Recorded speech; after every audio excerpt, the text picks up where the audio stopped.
오늘은 빌립보서 3장 1절부터 9절까지의 말씀을 가지고 우리가 기뻐해야 할 이유라는 제목으로 하나님 말씀을 함께 묵상합니다. 빌립보서 3장 1절은 끝으로라는 단어로 시작하는데, 이 끝으로라는 단어는 마지막으로 결론적으로 말하자면 이란 말입니다. 바울은 이 말을 하고 있는 지금 이 순간까지 자신이 어떻게 기쁨의 삶을 살고자 했는지 이야기하면서 이제는 그 기쁨의 삶을 빌립보 성도들도 함께 누리기를 기대하며 계속 권면해 왔습니다. 그러면서 바울은 빌립보서 3장에서 드디어 기쁨의 삶을 사는 비밀을 결정적으로 제시하고 싶어 합니다. 그런데 빌립보서가 4장까지 있다는 점을 생각할 때 3장 1절에서 결론을 제시한다는 것이 너무 빠른 것 같다는 느낌이 들기도 합니다만, 어쨌든 성경학자들은 바울이 그만큼 기쁨의 삶을 사는 비밀의 결론을 제시하고 싶어서 견딜 수 없었다고 말하고 있는데요. 그렇다면 바울이 서둘러 말하고 싶어 했던 기쁨의 삶을 살 수 있는 비밀은 과연 무엇일까요? 오늘 본문 1절에 그 비밀이 숨겨져 있습니다. 끝으로 나의 형제들아, 주 안에서 기뻐하라. 바울은 지금까지 빌립보서에서 기뻐하라는 단어를 여러 번 반복했습니다. 그런데 주 안에서라는 단어는 여기서 처음 사용하고 있습니다. 주 안에서 기뻐하라. 그렇습니다. 바로 여기에 바울이 말하고자 하는 기쁨의 비밀이 있는데요. 주님 안에서만 진정한 기쁨의 삶, 진정한 행복의 삶이 가능하다는 건데요. 우리 다시 1절을 보십니다. 끝으로 나의 형제들아, 주 안에서 기뻐하라. 너희에게 같은 말을 쓰는 것이 내게는 수고로움이 없고 너희에게는 안전하니라. 다시 말씀드리면 이 말은, 나는 지금까지 기뻐하라는 말을 여러 번 되풀이했습니다. 그러나 이 반복은 내게 지루한 것이 아닙니다. 그것은 여러분의 유익을 위한 것입니다. 나는 진실로 여러분이 기쁘고 행복한 삶을 사는 것을 보고 싶습니다. 여러분, 기뻐하시기 바랍니다. 주 안에서 기뻐하십시오 라는 말인데요. 바울은 기쁨의 삶을 추구하는 유형에는 두 가지가 있다는 것을 깨달았습니다. 하나는 율법의 길이고 하나는 복음의 길입니다. 많은 사람들이 율법을 지키는 인간적 노력을 통해서 하나님을 기쁘시게 하는 자리에 도달할 수 있다고 믿고 그런 삶을 추구합니다. 이것은 율법의 길입니다. 그러나 그와는 다른 복음의 길이 있습니다. 바울은 예수 믿기 전 율법에 속해 있었던 율법주의자였습니다. 그는 최선을 다해서 율법을 지키려고 했지만 그것이 하나님 앞에서 그의 영혼을 구원하지 못했고 그의 삶에 진정한 기쁨을 가져다 주지 못했습니다. 그런데 복음을 깨닫고 예수님을 영접하고 난 후 비로소 바울은 율법주의 사상이 얼마나 반기독교적이고 얼마나 인간의 행복을 파괴하는지를 깨닫게 되었습니다. 그러니까 하나님 앞에 율법을 지킴으로 인해서 그 하나님께로부터 참으려 잘했다 칭찬을 받고, 그리고 그러므로 하나님께로부터 축복받는 삶, 율법을 지킴으로 하나님 앞에 축복을 받으면 그러면 진정한 행복이 찾아오고 진정 기쁨이 있는 평안의 삶을 살 수 있을 거라고 바울은 생각했습니다. 그런데 이게 웬일입니까? 바울이 지금까지 경험한 바로는 그 반대였습니다. 오히려 율법을 지키려 가다 보니 수많은 상황 속에서 사람을 정죄하게 되고 그리고 긴장하게 되고 그러면서 오히려 자기 마음속에서 기쁨이 오히려 파괴되어지는 인간관계가 파괴되어지고 그러면서 행복이 깨지는 그런 모습들을 바울은 너무 많이 경험해 왔습니다. 그래서 그는 여기 빌립보서 3장 2절에서 율법주의자들에 대해서 지나치다 싶을 정도의 강한 비판을 하고 있는데요. 개이들을 삼가고 행악하는 자들을 삼가고 몸을 상해하는 일을 삼가라. 바울은 인간적 노력을 통해서 행복에 도달할 수 있다고 주장하는 사람들을 오늘 무엇에 비유하고 있습니까? 개에 비유하고 있습니다. 바울 자신이 율법주의자로서 그런 삶을 추구해 봤는데 안 되었거든요. 바울은 속아 살았다고 생각했습니다. 복음을 깨닫고 보니까 이렇게 놀라운 기쁨의 삶이 바로 이 복음 속에 있었는데 그것을 모르고 살았다라는 것입니다. 그래서 바울은 본문에서 우리가 정말 기뻐의 이유를 다시 설명하기에 다다른 것입니다. 그래서 바울은 침묵하고 있을 수가 없었습니다. 그냥 조용히 말할 수가 없었습니다. 그래서 그는 빌립보서를 통해서 계속해서 기뻐하라고, 그것도 목소리를 높여서 기뻐하라고 이제 빌립보 교회 성도들에게 계속해서 권면하면서 저는 오늘 드디어 본문을 통해서 진짜 기뻐할 수 있는 이유, 내가 1장부터 2장에 계속해서 당신들에게 기뻐하라고 말했습니다. 1장과 2장을 통해서 계속해서 기쁨을 강조하다가 드디어 3장 1절에 접어들면서 내가 1장과 2장을 통해서 당신들에게, 여러분들에게 기뻐하라고 말할 수 있었던 그 이유, 그리고 진짜 기뻐할 수 있는 비밀은 바로 여기에 있습니다. 주 안에서 기뻐하십시오 라고 말씀하고 있는데요.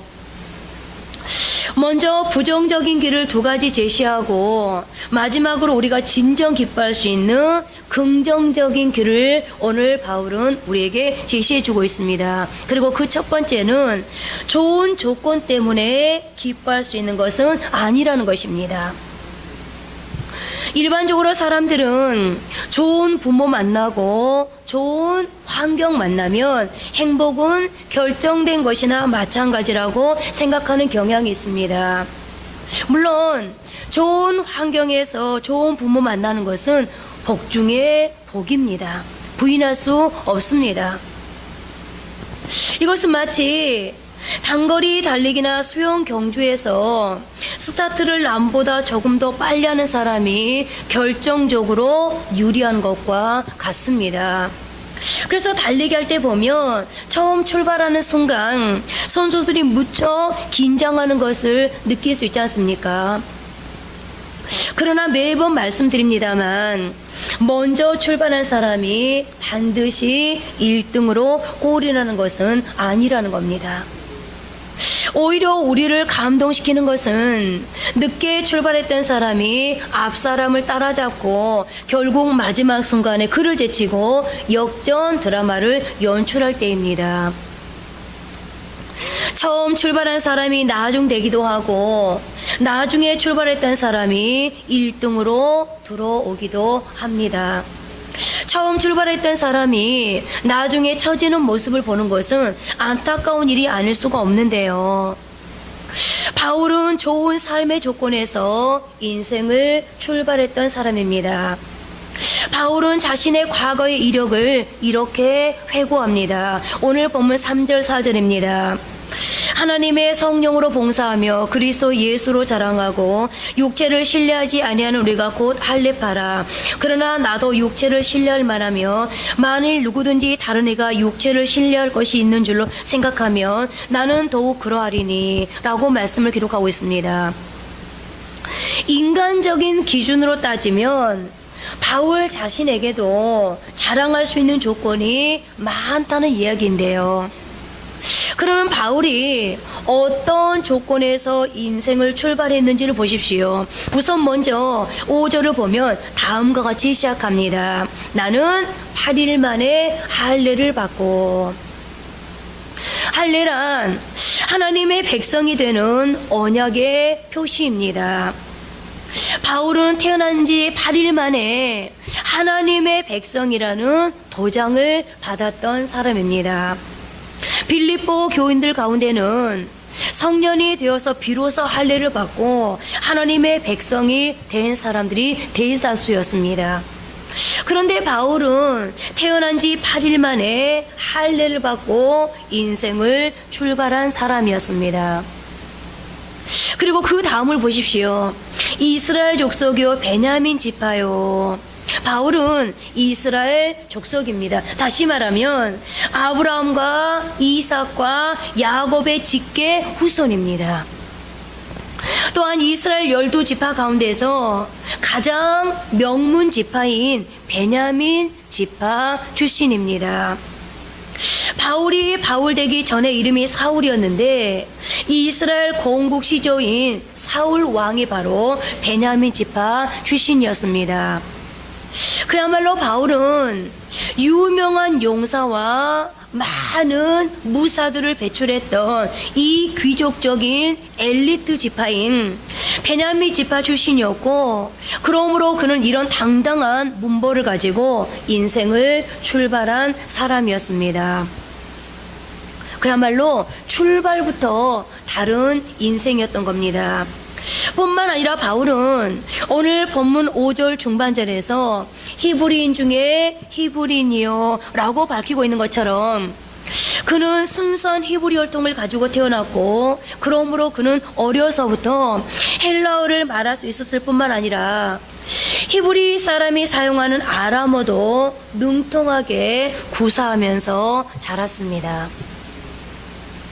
그야말로 그는 좋은 조건 속에서 삶을 시작했다는 증거가 아닐 수 없는데요. 그럼에도 불구하고 바울이 다메섹이라는 길을 가기 전까지 그는 행복한 사람이 아니었습니다. 이 좋은 출발, 좋은 출생의 조건이 그에게 행복한 삶이나 기쁨의 삶을 제공해 주지 못했던 겁니다. 우리 주변에 어떤 사람들을 보면 한평생 조건 타령만 하다가 인생을 끝내는 사람이 있습니다.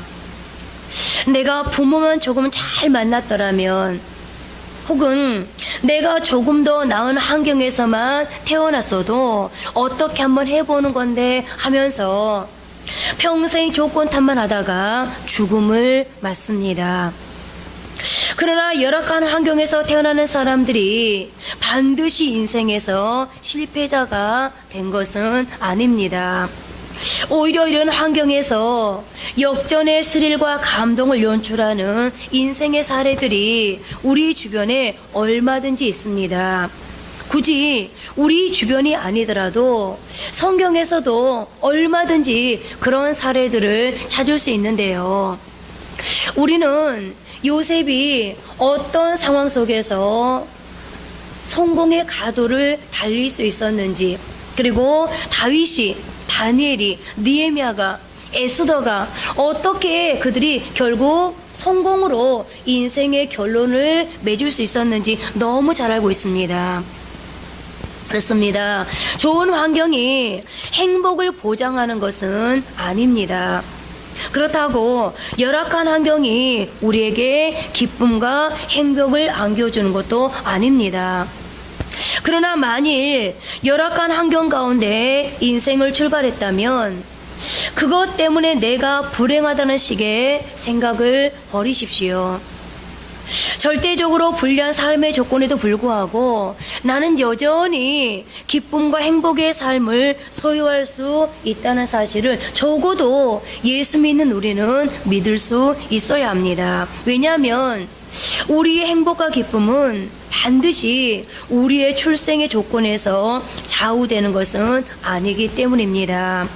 두 번째로 우리의 기쁨은 성취 때문이 아니라는 겁니다. 무언가를 해낸다는 것은 아름다운 일입니다. 저는 인간이 가진 가장 본질적인 열망이 있다면 그것은 자아 실현의 열망이라고 봅니다. 그것은 그 어떤 열망보다도 강하고 구체적이며 현실적인 것입니다. 그리고 자기를 실현하고 싶은, 그래서 무언가를 성취하고픈 열망은 인간이 가진 지극히 아름다운 열망 중에 하나라고 할 수 있을 텐데요. 그러나 무엇을 성취했다고 해서 그것이 자동적으로 우리에게 행복과 기쁨을 보장해 주는 것은 아닙니다. 오늘 사도 바울로 치자면 이미 예수 믿기 전에 상당한 업적을 이룬 사람이었습니다. 바울은 이러한 자기의 이력을 다음과 같은 말로 표현합니다. 오늘 본문 5절 하반절에서 6절입니다. 율법으로는 바리새인이요 열심으로는 교회를 박해하고 율법의 의로는 흠이 없는 자라. 지금 바울 사도는 종교적 성취와 사회적 그리고 도덕적 성취에 대해 말하고 있는 것인데요. 뭐라고 말하고 있습니까? 율법으로는 바리새인이요. 우리는 바리새인 그러면 위선자라는 식으로 해석합니다만 예수님 당시의 바리새인은 사회적으로 굉장한 존경을 받던 사람들이었습니다. 그들은 거룩한 율법을 날마다 읽고 그대로 지키면서 살고자 했던 고상한 최고의 엘리트 집단이었습니다. 그런데 바울은 거기에 한술 더 떠서 율법을 배우기 위해 그 당시 율법의 최고 권위자였던 가말리엘이라고 하는 위대한 스승 밑에서 공부했던 사람이었고, 무엇보다 그는 가말리엘의 탁월한 여러 제자들 가운데서도 수제자에 가까웠습니다. 지금으로 말하자면 KS 마크 출신이고 하버드 출신이라고 말할 수 있는 그런 대단한 배경, 최고의 스펙을 가졌던 사람인 것입니다. 그 다음 열심으로는 교회를 박해하고 라고 말하고 있습니다. 바울은 오직 한 분 하나님을 믿고 있었습니다. 그런데 어느 날 하나님 외에 예수라는 사람을 믿는 자들이 있다는 소문이 바울의 귀에 들려왔습니다. 저들을 그대로 둘 수 없다고 판단한 그는 자기가 믿고 있는 한 하나님에 대한 충성을 다하기 위해서 그리스도인들을 죽이러 열심히 달려갑니다. 그는 이인자가 되고 싶지 않았습니다. 적어도 하나님을 향한 그 충성만큼은 일인자가 되기를 원했습니다. 그래서 그는 사도행전 9장 1절 이하를 보면 대제사장에게 가서 그리스도인들을 처벌할 수 있는 권세를 부여받습니다. 또 사도행전 26장을 보면 그가 그리스도인들을 죽이는 가편 투표를 했다라고 성경이 밝히고 있는데, 이 투표는 아무나 하는 것이 아니라 지위가 상당히 높은 사람만이 할 수 있었습니다. 그러니까 그는 그만큼의 세력을 가지고 있었다는 것이고, 그리고 그는 그만큼 힘을 가지고 있었다는 겁니다. 열정을 가지고 있었다는 겁니다. 그런데 그 권세가 그를 행복하게 만들어주지 못했습니다. 오늘 우리도 특별한 시대적 상황을 보면 과거 권력을 휘두르던 사람들이 끝이 보이지 않는 저 깊은 수렁 속으로 추락해 가는 것을 볼 때 권력이 반드시 인간에게 행복을 보장해 주는 것이 아님을 여실히 보고 있는데요. 오늘 바울 역시도 권력을 쥐고 있었지만 그 권력으로 행복할 수 없었던 사람 중에 한 사람이었습니다. 또 바울은 권세를 갖고 공무를 집행하는 과정에서 상당한 보수를 지급받고 있었을 것입니다. 그러나 그 돈으로도 행복을 살 수 없었습니다. 바울에게는 사회적 성취가 있었지만 그것으로 행복하지는 못했습니다. 또한 그에게는 도덕적인 성취도 있었습니다. 오늘 성경이 어떻게 기록하고 있습니까? 율법의 의로는 흠이 없는 자라. 사실 이것은 굉장한 고백이 아닐 수 없습니다. 율법의 의로 말하자면 도무지 흠이 없다니. 상당한 도덕적 수준에 도달하지 않고서야 어떻게 자신의 입으로 이런 고백을 할 수 있겠습니까? 나는 율법 앞에 흠이 없는 자다. 이 말은 곧 어떤 말입니까? 하나님의 말씀 앞에 나는 흠이 없는 자다. 적어도 나는 하나님의 말씀을 완벽하게 지킨 사람이라는 겁니다. 어떻게 사람이 이렇게 완벽할 수 있습니까? 그야말로 바울은 최고로 성공한 사람이었고 자신이 열망하는 것들을 모두 다 성취한 사람이었습니다. 자신이 하고자 하는 것은 모두 다 할 수 있었던 사람. 그런데 이상하게 그는 여전히 행복한 사람은 아니었습니다. 사회적으로 그리고 도덕적으로 개인적으로 성공한 사람이었고 모든 걸 성취한 사람이었지만 더더군다나 그 시대의 수많은 사람들이 존경할 만한 율법 앞에 완전한 사람이었지만 그러면 행복할 줄 알았는데 그런데 이상하게 정녕 자기 자신은 행복하지가 않는 겁니다. 여러분 이걸 어떻게 설명할 수 있을까요? 이거는 바울뿐만 아니라 이 시대를 살아가는 사람들 중에도 나는 돈도 가지고 있어, 나는 성공도 했어, 나는 권력도 있어, 참 명예로워. 그런데 이상하지 왜 나는 행복하지가 않지? 라고 말하는 사람들이 참 많지 않습니까? 그의 혈관에는 그리스도인들을 죽이기 위한 뜨거운 살인의 피가 흐르고 있었습니다. 그는 진정한 의미의 행복한 사람이 아니었던 것입니다. 성공이 반드시 행복으로 연결되지 않는다는 것을 가르쳐주는 또 한 번의 사례인 것인데요. 저는 현대인들이 숭배하는 강력한 우상 하나가 있다면 그것은 성공이라는 이름의 우상이라고 생각하는데, 그런데 문제는 자신을 위한 성공, 그것은 결코 선하고 아름다운 결과로만 이어지지 않는다는 것입니다. 솔로몬의 일생을 추적해 보면 그가 성공의 정상에 도달했을 때 오히려 그것은 그의 인생의 몰락의 시작이었습니다. 성공하기 전에 솔로몬은 훨씬 더 아름답고 영향력 있는 그런 모습이었는데요. 그러면 우리가 최고로 생각하는, 어쩌면 우리가 지금 열심히 달려가고 있는 우리의 그 수고와 헌신, 그 목적은 오로지 좋은 조건을 갖기 위한 것인지도 모르겠는데요. 성경은 우리에게 좋은 조건이 우리를 진정으로 기쁘게 살게 해주지 못하고 우리가 그렇게 이루고자 하는 무언가를 성취하는 것이 우리에게 진정한 행복과 기쁨이 되지 못한다면 오직 그것만을 위해서 살아왔는데, 그리고 그것이 나에게 진정한 행복과 평안과 기쁨을 가져다 줄 거라고 내가 열심히 수고하고 노력해서 무언가를 달성하면 그것이 내게 인생의 상급이 될 거라고 생각했는데, 그렇지 못한다면 그러면 진정한 기쁨은 과연 어디에서 오는 걸까요? 제가 어떤 성도님 댁에 신방을 갔습니다.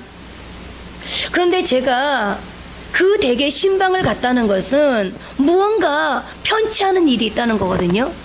여러분, 대다수의 사람들이 잘 되었으니까, 정말 하나님의 은혜가 감사하니까 하나님 앞에 영광을 올려드리기 위해서 신방 받고 싶습니다 라는 사람은 거의 없습니다.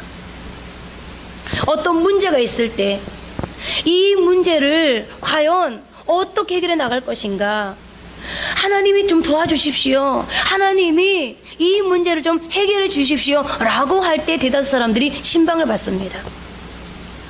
그대에게도 그런 이유로 신방을 갔습니다. 가서 깜짝 놀랐습니다. 아무나 들어갈 수 있는 곳이 아니었습니다. 가서 주차장을 보고 더 놀랐습니다. 국산차가 없습니다. 그리고 그 다음은 더 경악할 일이었습니다. 아무리 배를 눌러도 답이 없는 겁니다. 그런데 그 댁은 그냥 배를 누르고 들어가는 집이 아니라 차가 전용 엘리베이터가 있는 거예요. 그 집만이 갈 수 있는 전용 자강 엘리베이터. 그런데 이제 차 세워놓고 그냥 벨 누르고 들어가려고 하니까 답이 없는 거예요. 그러니까 그 일반 사람들이 들어가게끔 그 누르는 벨 있잖아요. 이걸 누르면 그 집에 들리질 않는 거예요. 차가 들어갈 수 있는 전용 엘리베이터 앞에서 벨을 눌러야 그 집에서 응답을 하게끔 시스템이 되어 있는 거죠. 헤매다가 전화를 했습니다. 아니 왜 벨 누르는데 답이 없어요? 그랬더니 아니 전사님 벨 안 누르셨는데요. 아 저 지금 벨 앞에 서 있는데요. 아 전사님 거기가 아니고요. 어디로 가십시오. 그래서 가니까 차가 그 집 앞에, 그러니까 그 집 그 전용 주차장으로 들어갈 수 있는 아파트 바로 현관 앞으로 들어갈 수 있는 전용 주차장 그 벨이 따로 있는 거예요. 들어갔어요. 사장님이 세우는 자리에 제 차를 세우고 들어갔는데 집 안에 수영장이 있는 겁니다.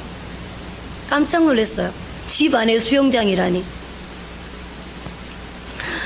그런데 수영장이 말라있더라고요. 왜 물이 말라있어요? 그랬더니 뭐라고 말하냐면 저 앞에 동에서 계속 신고가 들어가서 수영장에 물을 다 뺐대요. 왜 신고가 들어가요? 그랬더니 그 앞동은, 그러니까 이 동 바로 앞동은 조금 여기보다 못한 사람들이 사는 동인 거예요. 그런데 그 동에서 이 동을 바라보니까 자꾸 애들이 이 옷을 벗고 왔다 갔다 하는 모습이 꼴 보기 싫다고, 교육상 별로 도움이 안 된다고 자꾸 신고가 들어가서, 왜냐면 수영장이니까 햇빛이 들어와야 되잖아요. 그러니까 이 수영장 앞에 창문을 열어놓을 수밖에 없잖아요. 바로 그로 창문 앞에 바로 창문 있고 수영장이 있는 것이 아니라 약간의 그 뭐라 그러죠? 공원처럼 이렇게 꾸며놓은 데가 있더라고요. 어찌됐든 그래도 햇빛이 들어야 되니까 벽을 높이 할 수 없고 거기다가 그거 할 수 없잖아요. 창문을 닫아놓을 수 없잖아요. 그러니까 열어놓으니까 자꾸 맞은편 집에서 이 집을 보게 되고 애들이 수영복 입고 왔다 갔다 하는 모습을 보게 되고 때로는 어른도 수영복 입고 왔다 갔다 하는 모습을 보게 되고 교육상 좋지 않다는 거예요. 자꾸 신고가 들어가서 물을 다 뺐다 그러더라고요. 전용 헬스장이 있습니다. 제가 집구경을 하면서 아이들이 따로 할 수 있는 헬스가 따로 있고요. 어른이 할 수 있는 헬스가 따로. 그 집이 우리나라 이건희처럼 여러분들 그렇게 갑부가 아니에요. 그 집이 중간 정도가 되는 부자랍니다. 중재벌, 준재벌 정도 되는. 그런데 그렇게 하고 살더라고요. 제가 예배를 드리면서 하나님의 말씀을 전했습니다. 그랬더니 눈물을 흘리면서 그런 고백을 합니다. 제가 물어봤습니다. 정말 이런 집에 살면 행복하겠어요? 전사님, 그 어머니가 이렇게 말합니다. 전사님, 행복하면 전사님이 여기 예배드리러 오셨겠어요? 여러분, 우리는 세상에서 재벌이 되면, 그리고 사장님이면, 내 차만 전용 주차할 수 있는, 그것도 현관까지 올 수 있는 전용 주차장을 가지면 행복할 거라고 생각합니다. 그런데 성경이 진리인 것은 그렇지 못하다는 겁니다. 그렇다면 과연 무엇이 우리를 진정한 행복한 사람으로 만들어줄까요? 세 번째로 오늘 바울은 이 말을 하고 싶었던 겁니다. 예수님이, 오직 예수님 때문에 우리는 진정으로 기뻐할 수 있다는 겁니다. 우리가 정말 진정으로 기뻐할 이유, 바울은 본문의 마지막에서 그 비밀을 제시해주고 있는데요. 7절부터 9절 상반절까지의 말씀을 보십니다. 그러나 무엇이든지 내게 유익하던 것을 내가 그리스도의 다해로 여길 뿐더러 또한 모든 것을 해로 여김은 내 주 그리스도 예수를 아는 지식이 가장 고상하기 때문이라. 내가 그를 위하여 모든 것을 잃어버리고 배설물로 여김은 그리스도를 놓고 그 안에서 발견되려 함이니. 이것은 바울의 체험적인 고백입니다. 만약에 바울이 조금 전에 말씀드렸던 것처럼 완벽한 조건을 가지고 태어나서 완벽한 그런 인생을 추구했던 사람이 아니라면, 그런 사람의 고백이 아니라면 우리는 신뢰할 수 없습니다. 그런데 바울은 완벽한 조건을 가지고 태어났고 완벽을 추구했던 사람이고 그것을 완성시켰던 사람입니다. 그런데 그가 이 고백을 하고 있습니다. 그야말로 바울이 그리스도인들을 죽이기 위해 다메섹 도상으로 가고 있을 때 갑자기 강렬한 빛과 함께 한 목소리가 들려왔는데요. 바울의 인생을 완전히 전환시켰던, 그야말로 바울의 인생을 완전히 뒤바꿔 놓았던 사건이 바울에게 찾아오는데, 다메섹에서 바울은 한 번도 경험하지 못했던 이상한 경험을 합니다. 갑자기 빛이 바울에게 비치더니 소리가 들려옵니다. 사울아 사울아, 내가 어찌하여 나를 박해하느냐. 주여 누구시니까? 나는 내가 박해하는 예수라. 바울과 예수님의 만남, 그 순간 바울의 일생을 뒤집는 혁명적인 사건이 일어났습니다.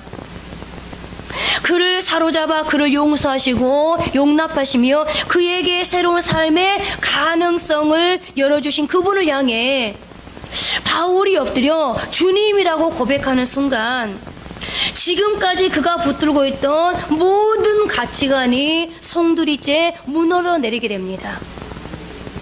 그리고 그는 자신이 지금까지 자랑스러워했던 모든 것을 향해서 쓰레기와 같다는 선언을 합니다. 출세하기 위해서, 명예를 얻기 위해서, 권력을 얻기 위해서 달려왔던 바울이 하는 고백입니다.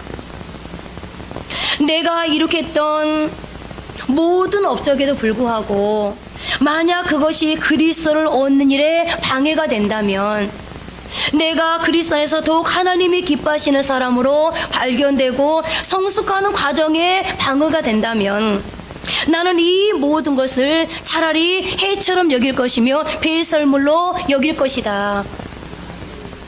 여러분, 어떻게 나의 성공이, 나의 명예가, 내가 그렇게 힘들게 모은 이 재물이, 내가 피땀 흘려 쌓아놓은 이 성공이라고 하는 성이 쓰레기와 동일시될 수 있다는 말입니까?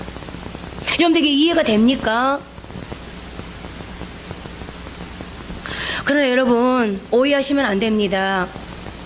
바울은 성공 그 자체, 재물 그 자체, 우리의 수고와 노력을 일군 그 무엇, 그 자체를 쓰레기 취급하고 있는 것이 아닙니다.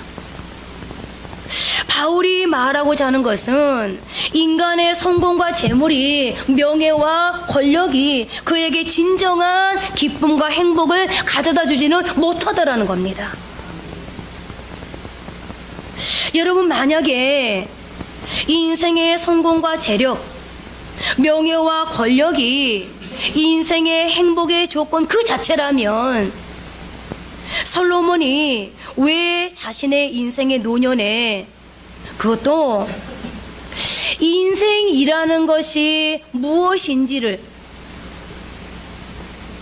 그야말로 솔로몬이 살아갔던 그 시대는 솔로몬의 최고의 권력을 가지고 있었습니다. 왕이었습니다.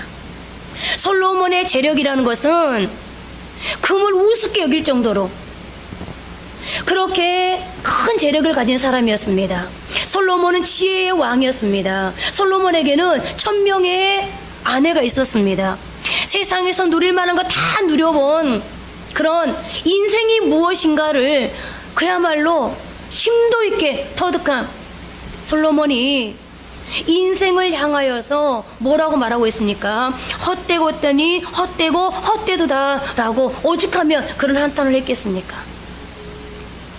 자신이 다 누려봤는데 결국 그것이 행복의 조건이 되지는 못하더라는 겁니다.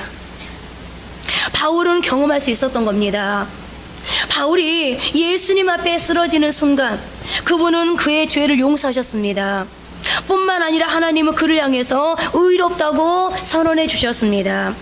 자신을 하나님의 자녀라고 선포해 주시고 복음의 영광을 위한 증인으로 삼아 주시고 하늘의 문을 열고 영원한 생명을 주시고 이 땅에서의 진정한 삶의 의미를 깨닫도록 허락해 준 예수 그리스도, 그분이야말로 바울의 인생에서 새로운 기쁨과 행복의 진정한 이유가 될 수 있었던 것입니다.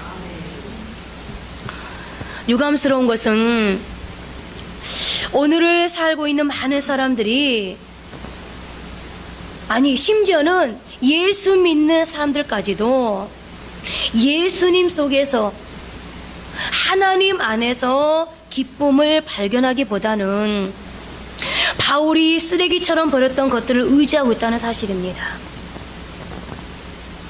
출세하고 돈만 벌면 행복할 수 있을 것처럼 생각하는 이 잘못된 가치관과 비뚤어진 자존심, 이 잘못된 가치관에 근거해서 하나님을 알려고 하니까 진짜 하나님을 알 수 없는 것입니다.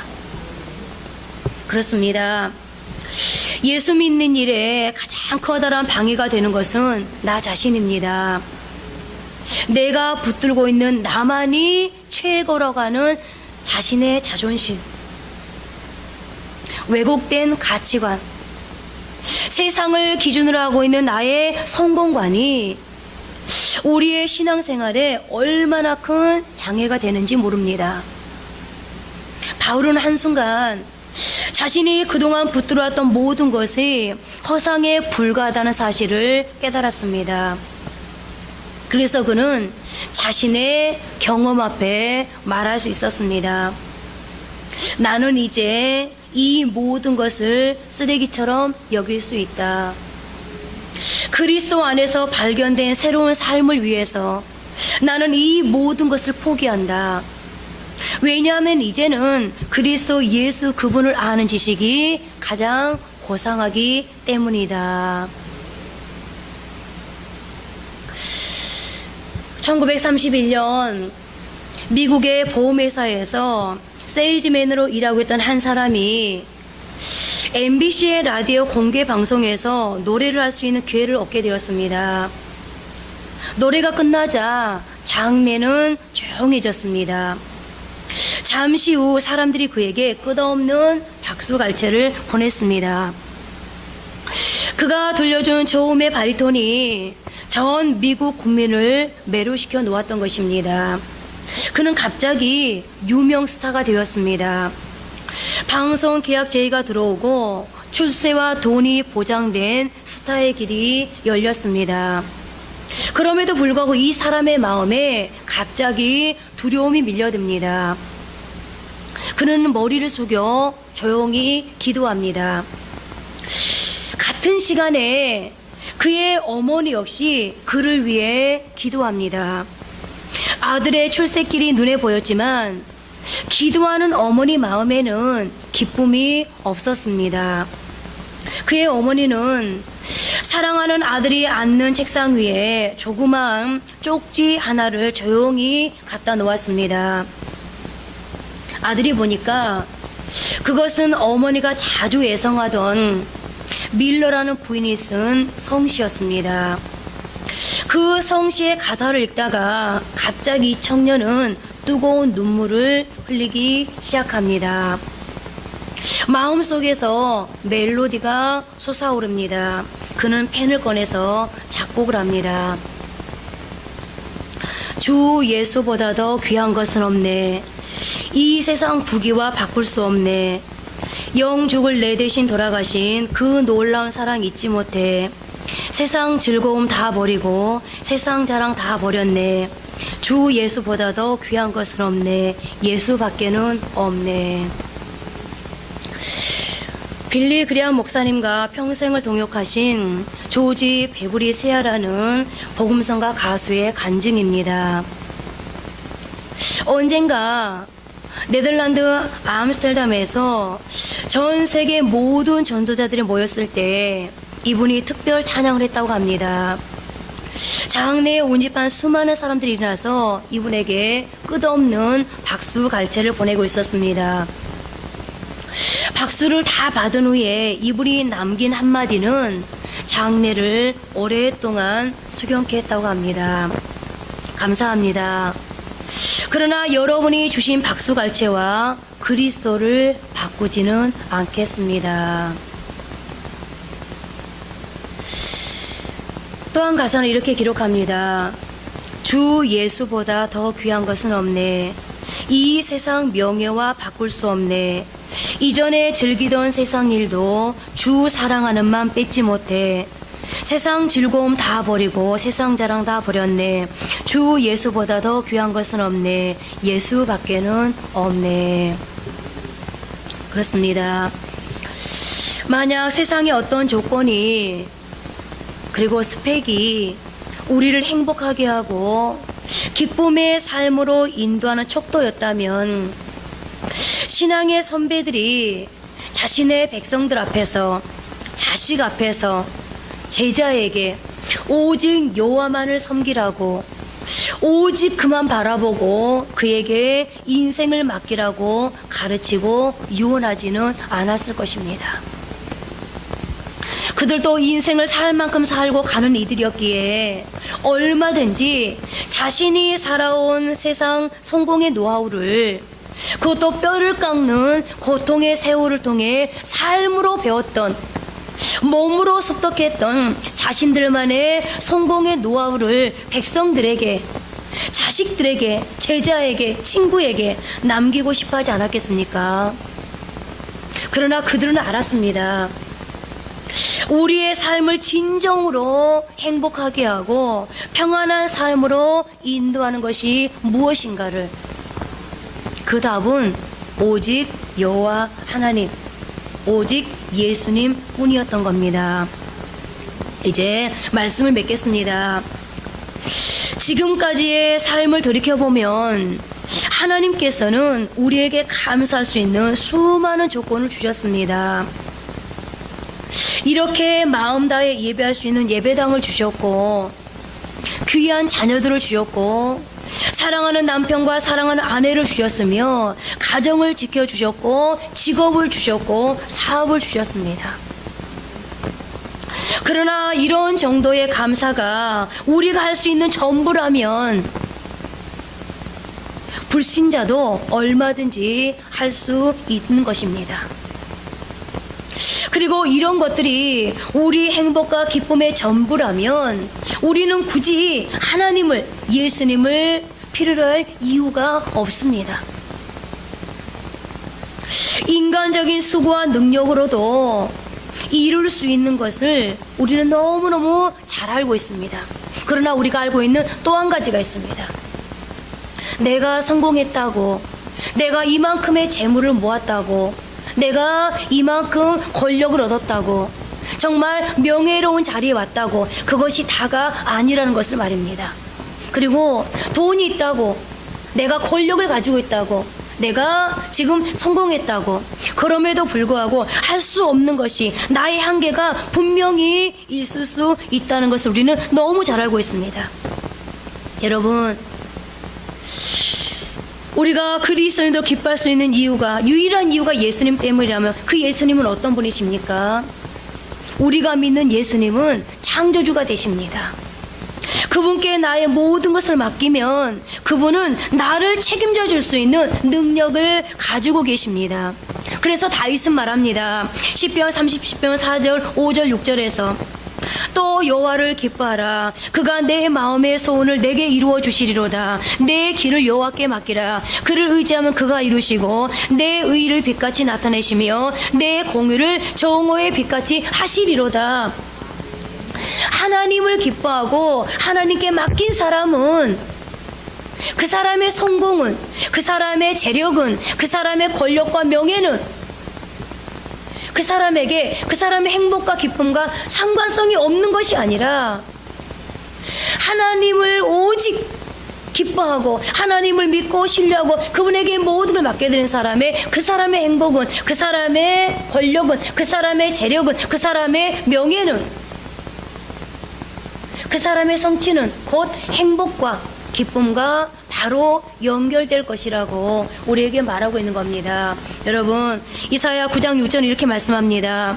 이는 한 아이가 우리에게 낳고 한 아들을 우리에게 주신 바 되었는데 그의 어깨에는 정사를 메었고 그의 이름은 기묘자라 모사라 전능하신 하나님이라 영존하신 아버지라 평강의 왕이라 할 것임이라. 여러분, 날마다 기묘자가 되시고 모사가 되시고 엘샤다이 전능하는 대신은 그 하나님을 여러분들의 중심에 모셔드림으로 진정한 기쁨은 오직 하나님께로부터, 인생의 행복은 오직 하나님께로부터 온다는 것을 기억하시면서 날마다 그 하나님께 여러분을 가지고 나아갈 수 있는 그런 복된 삶을 사실 수 있기를 바랍니다. 하나님, 우리는 적당히 가지고 있는 것들이 있습니다. 적당히 재물도 가지고 있고 적당한 지식도 있고 적당한 정보도 있고 경험도 있고, 그리고 무엇보다 우리에게는 하나님 이만큼이면 됐어 라고 말하는 하나님 학력이 있습니다. 또 아버지 하나님, 이만큼이면 됐어 라고 말할 수 있는 가정이 있습니다. 직장이 있고 사업이 있고 자녀가 있고 내 옆에 나를 위로해 줄 만한 친구가 있고, 하나님, 그래서 우리는 이 정도면 행복할 수 있을 거야, 이 정도면 날마다 웃겨 살 수 있어 라고 아버지 하나님 생각했는지 모르겠습니다. 그래서 때로는 적당히 하나님을 외면하고 적당히 하나님을 거역하고 적당히 내 힘으로 살려고 했는지 모르겠습니다. 그런데 완벽한 것을 가지고 있었던 성경의 수많은 선배들이 하나님 우리에게 조언하고 있습니다. 우리에게 권면하고 있습니다. 하나님 우리에게 호소하고 있습니다. 내가 살아보니 세상의 것들이 결코 우리를 행복하게 해주지 못하더라. 그것도 아버지 하나님 완벽한 삶을 살아갔던, 아니 완벽한 조건을 가지고 있었던 아버지 하나님, 그들이 우리에게 그렇게 말한다면 그 말 속에는 아버지 하나님 신뢰만 하지 않겠습니까? 하나님, 이제 하나님 앞에 오늘 또 이 선배들의 말을 또 한 번 들으면서 이제 아버지 하나님 우리가 무엇을 배우고 돌아가야 되겠습니까? 한 주간을 어떻게 살아야 되겠습니까? 내가 가지고 있는 학력, 내가 가지고 있는 지식, 정보, 내가 가지고 있는 재력, 그리고 아버지 하나님 직장, 사업, 가족, 자녀, 하나님 그런 세상의 조건을 의지하는 것이 아니라 하나님 이제는 오직 하나님만 의지할 수 있도록 주여 도와주옵소서. 지금까지 인생을 살아오면서 그런 인생의 조건이 있었음에도 불구하고 하나님 내가 감당할 수 없는, 내가 풀 수 없는 한계가 얼마나 많았습니까? 만약에 인간이 가지고 있는, 인생들이 가지고 있는 조건으로 모든 것을 풀 수 해결할 수 있었다면 성경이 왜 우리에게 필요하겠으며, 하나님은 왜 예수를 우리에게 보내셨겠습니까? 하나님 왜 수많은 선지자들을 세우셨겠습니까? 하나님 인생이 가지고 있는 조건이 이 인생의 문제를 다 해결할 수 없다는 것이 하나님 진리이기 때문에 하나님은 성경을 우리에게 주셨고 예수를 보내주셨고 선지자를 세워주셨습니다. 하나님 오늘도 하나님 앞에 피조물로서 겸손하게 창조주 하나님을 인정하게 하시고 인생의 한계를 인정하게 하시고 행복은 오직 하나님께로부터 온다는 것을 하나님이여 믿음으로 신뢰하게 도와주셔서 이 한 주간도 오직 하나님을 바라보고 하나님을 신뢰하고 의지하면서 하나님께 내 인생의 여정을 맡겨드리면서 하나님과 함께 갈 수 있는 그런 아버지 하나님 한 주간 되게 도와주옵소서. 그래서 이 한 주간도 나 때문이 아니라, 조건 때문이 아니라, 무언가를 성취했기 때문이 아니라 오직 예수 때문에 승리할 수 있고 오직 예수 때문에 기뻐할 수 있고 즐거워할 수 있고 행복해 할 수 있는 그런 한 주간이 될 수 있도록 주여 도와주옵소서. 이왕에 성공할 것이라면, 이왕에 내가 이루고자 하는 걸 성취할 것이라면 하나님 내가 아니라 예수와 함께 한다면 하나님 얼마나 보기 아름다운 그림이겠습니까? 하나님 예수와 함께 예수님 때문에 이 한 주간을 승리할 수 있도록 주여 도와주시어서 하나님 영광이 예수께로 돌아갈 수 있는 그런 삶을 이제 살아드리게 하옵소서. 오직 예수뿐이네, 주 예수보다 더 귀한 것은 없네, 이 고백이 우리의 한 주간의 고백이 되게 하옵소서. 도와주실 것을 믿고, 또한 아버지 하나님 오늘 또 하나님 앞에 정말 아버지 하나님의 귀한 물질을 이렇게 아버지 하나님 올려드립니다. 하나님 우리는 알고 있습니다. 하나님 앞에 올려드리면 하나님은 공짜로 받지 아니하시고 하나님은 거저받지 아니하시고 반드시 갚아주신다는 것을 주여 오늘도 하나님 앞에 물질을 올려드린 수많은 손길들, 하나님 저들마다 하나님 마음의 소원이 있습니다. 각자마다 하나님 이 땅을 살아가면서 저들의 인생 속에서 하나님이여 이제 이루고자 하는, 성취하고자 하는 아버지의 소원들이 있습니다. 하나님 오늘 이 물질 받으시고 특별히 저들의 경제관 속에 하나님이여 저들의 살림 위에 하나님께서 함께하여 주옵시되, 가정과 그리고 사업장 위에 하나님 우리의 직장 위에 하나님께서 이제 아버지 하나님 놀라운 물질로 하나님 축복해 주옵소서. 그래서 이 땅을 살아가면서 가난한 사람으로 사는 것이 아니라 부유한 사람으로 하나님 물건을 가지게 살게 도와주시어서 이 땅의 수많은 사람들에게 구제하며 선교하는, 그렇게 물질을 흘려보낼 수 있는 그런 귀한 삶으로 주여 축복해 주옵소서. 하나님 한 주간의 삶 속에 우리의 많은 소원들이 있습니다. 하나님 그냥 소원을 가슴에 품고만 있지 않게 하시고 생각만 하는 것으로 그치지 않게 하시고 하나님 앞에 무릎으로 기도로 하나님여 실천하고 승화시킬 수 있도록 주여 도와주시어서 하나님 이제 우리의 소원이 이 한 주간에도 아버지 넉넉히 해결되어지고 넉넉히 풀어지는 그런 역사가 우리 모두에게 있을 수 있도록 주여 도와주옵소서. 온전히 하나님 우리의 삶의 목적이 무엇입니까? 존재 이유가 무엇입니까? 하나님의 영광 아닙니까? 하나님 우리는 부족하지만 나약하지만 하나님 때로는 영적으로 민감하지 못하여서 둔감함으로 하나님의 그 메시지를 다 알아듣지 못하지만 그럼에도 불구하고 이 한 주간도 하나님이 기뻐할 수 있는 삶을 살아 하나님께 영광을 올려드릴 수 있는 하나님 그런 복된 한 주간으로 우리 한 사람 한 사람을 이끌어 주옵소서. 오늘도 이 예배로 인한 모든 영광을 하나님께만 올려드리면서 예수님 이름으로 기도합니다. 아멘.